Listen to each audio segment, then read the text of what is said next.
எதுக்காக என் உயிரை கேட்ட?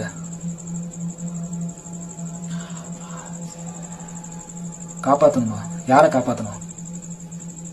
நான் தான் ஓன்ட்ட இருந்து தான் என்னைய காப்பாத்தணும். நீ தான் போய் டார்ச்சர் பண்ணிருக்க, நீ தான் தேவையில்லாம வந்து பிரச்சனை பண்ணிருக்க.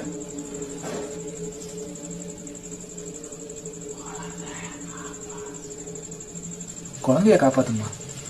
நீயும் உன் குழந்தையும் சேர்ந்தானே அட்டகாசம் பண்றீங்க, அப்புறம் தான் குழந்தைய காப்பாத்தணும். பாத்தியா, விளையாடுறீங்களா ரெண்டு பேரும் சேர்ந்துட்டேன்ட்ட? உன் குழந்தைய கூட்டிட்டு நீயே இங்க இருந்து போயிடு.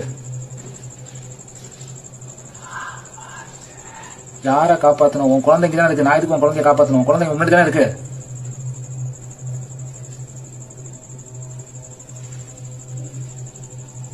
உன்கிட்ட தான் கேக்குறேன், எங்க இருக்க நீ?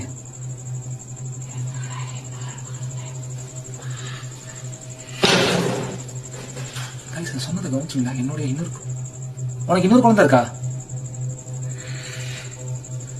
ஐயோ,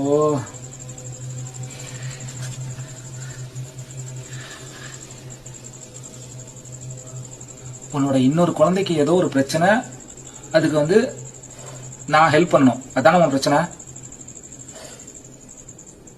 சொல்லு, உன்கிட்ட தானே கேக்குறேன். சரி, கத்தாத, பயமா இருக்கு. அப்பனா உன் இன்னொரு குழந்தை ஏதோ ஒரு வகையில பிரச்சனை மாறிட்டு இருக்கு, அதுக்கு என் உயிரை கேட்கிற, என் உயிரை கொடுத்து உன் குழந்தைய காப்பாத்த நினைக்கிற, அதானே? அப்படியா?